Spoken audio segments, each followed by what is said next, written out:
Sino po naniniwala isang araw, alaala na lang ang payo ng mga magulang mo sa'yo? At sino po naniniwala, isang araw, yung nanay na kasama mo ngayon, maaaring katabi mo ngayon, yung tatay na kasama mo ngayon, isang araw, aalalahanin mo na lang din. Hindi kayo forever na magkasama.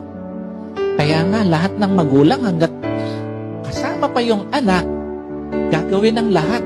Ipapayo lahat ng mabuti, paaalalahanan ng anak kasi alam niya, isang araw, iiwan niya yung kanyang mga anak. Isang araw, hindi lang payo ng mga magulang mo ang magiging alaala.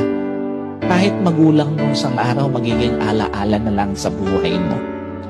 Kaya nga napakapalad mo kung may magulang ka pa ngayon na kasama, may magulang ka pa ngayon na nagpapayo sa'yo, may magulang ka pa na nagpapaalala sa'yo. Kasi one day, wala na yan sa tabi mo.